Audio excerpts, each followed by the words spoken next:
किस बात पर छिड़ गया नया महासंग्राम? राम नाम की आड़ में हो रहा भारत से इतिहास का सबसे बड़ा धोखा। अचानक हुए खुलासे से भारत हुआ बेहाल। सुनक ने रचा तगड़ा माया जाल। मोरारी बापू की सभा में हुआ ऐसा खुलासा कि हिल गई भारत की दुनिया। यह है ऋषि सुनक का असली चेहरा।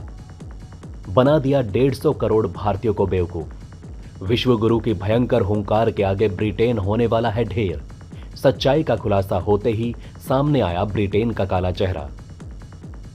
दोस्तों, सामने कुछ मुद्दों पर भारत की तरफदारी करके खुद को दोस्त बताने वाले देश जियोपॉलिटिक्स के बहुत बड़े फ्रॉड हैं। यही वो देश हैं जो भारत के समर्थन का फायदा भी उठाते हैं और पीठ पीछे साजिश भी रचते हैं। ब्रिटेन लगातार भारत के दुश्मनों का गढ़ बनता जा रहा है। 1947 में हिंदुस्तान को तोड़ने वाला ब्रिटेन हर उस ताकत को शरण देता दिख रहा है जो भारत के खिलाफ हो। बोलने की आजादी के नाम पर ब्रिटेन खालिस्तानी विचारधारा को शरण दे रहा है, जो लगातार भारत के खिलाफ पाकिस्तान के इशारे पर काम करते दिखते हैं। देखिए, ये बात तो जान लीजिए कि भारत पाकिस्तान के बीच बंटवारा करने वाला ब्रिटेन ही था। उस बंटवारे में अनगिनत निर्दोष लोगों ने अपनी जान गंवाई थी। यह बात तो सच है कि वर्तमान में पीएम मोदी की लीडरशिप में भारत दुनिया के शक्तिशाली देशों में अपनी जगह बना चुका है। अर्थव्यवस्था के मामले में भी भारत आज ब्रिटेन से भी बड़ी अर्थव्यवस्था है। ये कोई छोटी बात नहीं है कि जो ब्रिटेन भारत पर राज किया करता था, आज भारत ने उसी को पीछे छोड़ दिया है। इसके बावजूद ब्रिटेन का भ्रम खत्म होने का नाम नहीं ले रहा। अब जब भारत ताकतवर होने लगा तो बोरिस जॉनसन भारत को अपना दोस्त बनाने लगे, लेकिन पूरा का पूरा भारत तब खिल उठा जब ऋषि सुनक वहां के प्रधानमंत्री बने। पूरा का पूरा भारत सन्न था जब लंदन के सिंहासन पर एक भारतीय को बैठाने के लिए आमंत्रित किया गया। ब्रिटेन के पूर्व वित्त मंत्री ऋषि सुनक ब्रिटेन के प्रधानमंत्री चुने गए। वो अब ब्रिटेन के प्रथम हिंदू और प्रथम अश्वेत प्रधानमंत्री हैं। ये भारत अपनी बहुत बड़ी जीत समझ रहा था, लेकिन अब हम उन पर ऐसा खुलासा करने जा रहे हैं जो आपकी आंखें खोल देगा, खासकर उनकी जो कि खुशी के मारे अंधे हो गए। आज ऋषि पर यह खुलासा आपकी आंखें खोल देगा। यह खुलासा हम उन हिंदुओं के लिए कर रहे हैं जो अभी ऋषि सुनक के जय सिया राम बोलने पर घुलकर आम हो गए हैं।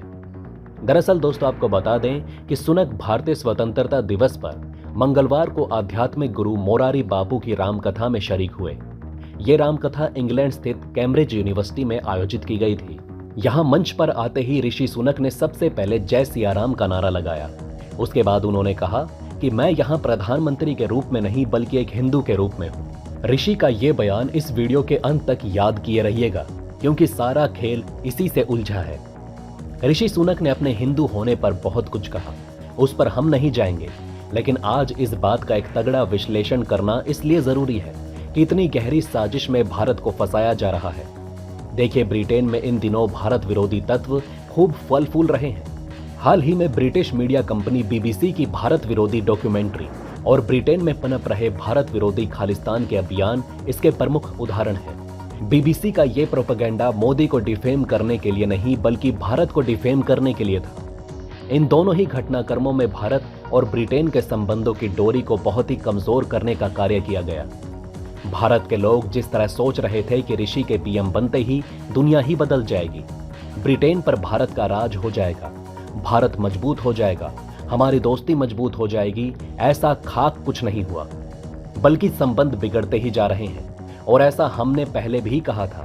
देखिए, देश भर में पहले यह माहौल बनाया गया कि ऋषि सुनक हिंदू हैं और भारत के आदमी हैं, ताकि भारत का जन उन्माद ऋषि के साथ आ जाए। जिस समय ऋषि को चुना गया उस समय पूरा भारत ऋषि का नाम चिल्ला रहा है।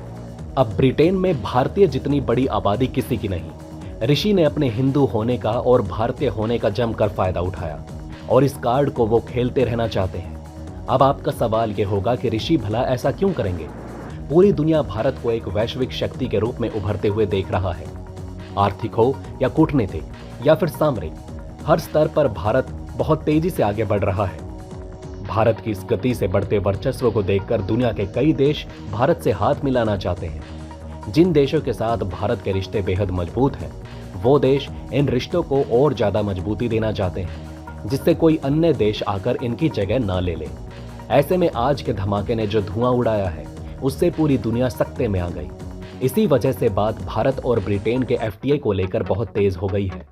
ब्रिटेन जल्द से जल्द इस संधि को पूरा कर लेना चाहता है, लेकिन भारत ने इसमें कुछ शर्तें डाल दी हैं जो ब्रिटेन के काले मुखौटे को निकाल कर फेंक रहा है। जी हां दोस्तों, भारत अब सीधे ब्रिटेन के डबल स्टैंडर्ड को चुनौती दे रहा है। कुल मिलाकर देखें तो हर तरफ से ब्रिटेन भारत का इमोशनल डैमेज करना चाहता है। भारत की पब्लिक के सेंटिमेंट्स के साथ खेलकर हम अब ऋषि के उस काले चेहरे की बात कर रहे हैं। उसका भी पूरा सच देख लीजिए। कैसे दोस्त दोस्त कहकर पीठ में खंजर खोपा जाता है, ये कोई ब्रिटेन से सीखे। और ये बड़ी बात है जो हर एक भारतीय को जाननी और समझनी चाहिए कि वर्ल्ड पॉलिटिक्स में क्या खेल खेला जा रहा है भारत के साथ। दोस्तों, अभी भारत का सबसे बड़ा दुश्मन खालिस्तान बना हुआ है। खालिस्तानियों की शरण और उन पर प्रेम लुटाने से इंग्लैंड बाज नहीं आ रहा। इतना ही नहीं, रोज ये खालिस्तानी ब्रिटेन में भारत के लोगों को मार रहे हैं। इन्होंने भारत के झंडे का अनादर किया, उच्चायोग पर हमला किया। इसके बाद भी अब तक वहां की सरकार द्वारा कोई कदम नहीं उठाया गया। यह ब्रिटेन के असली चेहरे को दिखा रहा है। इसी कड़ी में भारतीय प्रधानमंत्री नरेंद्र मोदी ने खुद ब्रिटिश प्रधानमंत्री सुनक से फोन पर वार्तालाप किया और भारत को सख्त शब्दों में जवाब देना पड़ा था। वहीं 3 साल पहले NIA ने अपनी रिपोर्ट में बताया कि खालिस्तानी संगठन जैसे SFJ, खालिस्तान जिंदाबाद force, Babbar Khalsa, Khalistan tiger force Bharat में मौजूद कुछ NGO को फंडिंग कर आतंक फैलाने की कोशिश कर रहे हैं। ज्यादातर funding Britain, Canada, America, Australia, France और जर्मनी से की गई थी। इसलिए इन देशों से होने वाली फंडिंग को ट्रेस किया जा रहा है। इन देशों का नाम याद कर लीजिए।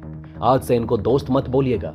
जब भारत अपनी धरती को किसी अन्य देश के खिलाफ नहीं प्रयोग होने देता, तो ये देश भारत के लिए इतना गैर जिम्मेदार कैसे हो सकते हैं। अब ऋषि सुनक के आने से बहुत से लोग हद से ज्यादा खुश थे। कुछ इन्हें हिंदू हृदय सम्राट की पदवी दे रहे थे, तो कुछ कह रहे हैं कि ब्रिटेन से कोहिनूर हीरा बिना देर के लौट आए। परंतु इसका अर्थ ये नहीं कि ऋषि सुनक बहुत दूध के धुले हैं। जरूरी नहीं कि भारतीय मूल का होने मात्र से किसी का समर्थन कर देना चाहिए। अगर भारतीय होना इतना ही काम आता तो आज कमला हैरिस वो ना होती जो वो है। हैरिस के मामले में ये काफी स्पष्ट था और जैसे ऋषि सुनक की उम्मीदवारी का समर्थन किया जा रहा था, ठीक उसी तरह भारतीय जड़ों के कारण कमला हैरिस के चुनाव का स्वागत किया गया था। हालांकि परिणाम क्या रहा वो सबके सामने है। उसी हैरिस बाइडेन प्रशासन ने कश्मीर पर पाकिस्तान समर्थक प्रस्ताव पारित किया। हैरिस के अतिरिक्त एक ऐसे भारतीय भी रहे जिन्होंने अमेरिकी बनने के बाद, चुनाव जीतने के बाद स्वयं को भारतीय होने से ही अलग कर लिया था।